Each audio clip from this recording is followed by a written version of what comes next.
ಎಲ್ರಿಗೂ ನಮಸ್ಕಾರ. ನಾನಿವತ್ತು ಸಿಂಪಲ್ಲಾಗಿ ಒಂದು ಮೆಂತ್ಯ ರೈಸ್ ಮಾಡೋದನ್ನು ತೋರಿಸ್ತಾ ಇದ್ದೀನಿ. ಒಂದು ಕಟ್ ಮೆಂತ್ಯ ಸೊಪ್ಪು ತಗೊಂಡು ಕ್ಲೀನ್ ಮಾಡಿ ತೊಳೆದಿಟ್ಕೊಂಡಿದ್ದೀನಿ. ಅನ್ನ ಮಾಡಿ ಇಟ್ಕೊಂಡಿದ್ದೀನಿ.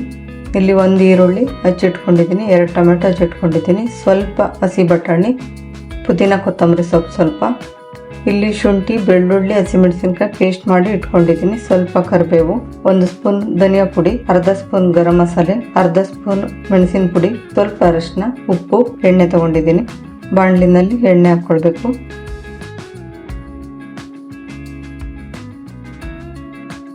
ಎಣ್ಣೆ ಬಿಸಿ ಆದಮೇಲೆ ಈರುಳ್ಳಿ ಹಾಕೊಂಡು ಫ್ರೈ ಮಾಡ್ಕೊಳ್ತೀನಿ.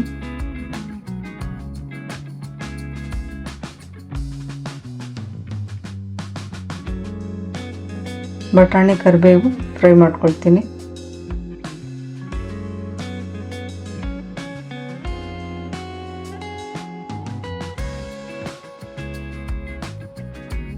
ಹಸಿಮೆಣಸಿನ್ಕಾಯಿ, ಶುಂಠಿ ಬೆಳ್ಳುಳ್ಳಿ ಪೇಸ್ಟು, ಟೊಮೆಟೊ ಹಾಕ್ತಾ ಇದ್ದೀನಿ.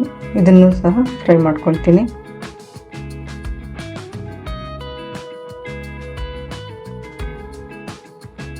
ಇದಕ್ಕೆ ಇವಾಗ ಸೊಪ್ಪು ಸೇರಿಸ್ಕೊಂಡು ಫ್ರೈ ಮಾಡ್ಕೊಳ್ಬೇಕು.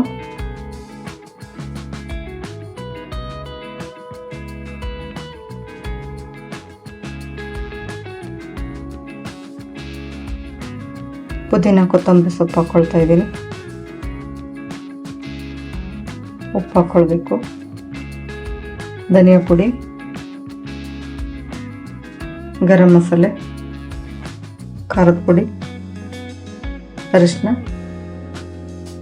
ಹಿಂಗೆ ಸೇರಿಸ್ಕೊಂಡು ಫ್ರೈ ಮಾಡ್ಕೊಳ್ಬೇಕು. ಮೆಂತ್ಯ ಸೊಪ್ಪು ಈ ಥರ ಎಣ್ಣೆನಲ್ಲಿ ಫ್ರೈ ಮಾಡೋದ್ರಿಂದ ಕಹಿ ಅಂಶ ಇರೋದಿಲ್ಲ. ಇದನ್ನೆಲ್ಲ ಚೆನ್ನಾಗಿ ಫ್ರೈ ಮಾಡ್ಕೊಳ್ಬೇಕು. ಎಣ್ಣೆನಲ್ಲೇ ಸೊಪ್ಪು ಚೆನ್ನಾಗಿ ಬೇಯಬೇಕು. ಈಗ ಇದು ರೆಡಿ ಆಗಿದೆ. ಇದಕ್ಕೆ ಅನ್ನ ಮಿಕ್ಸ್ ಮಾಡ್ಕೊಳ್ತೀನಿ.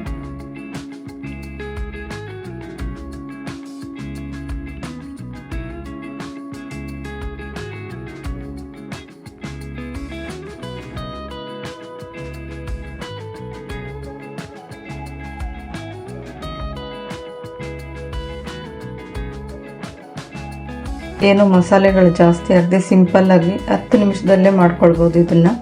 ಈ ರೆಸಿಪಿ ನಿಮ್ಗೆ ಇಷ್ಟ ಆದರೆ ಲೈಕ್ ಮಾಡಿ, ಕಮೆಂಟ್ ಮಾಡಿ. Thank you.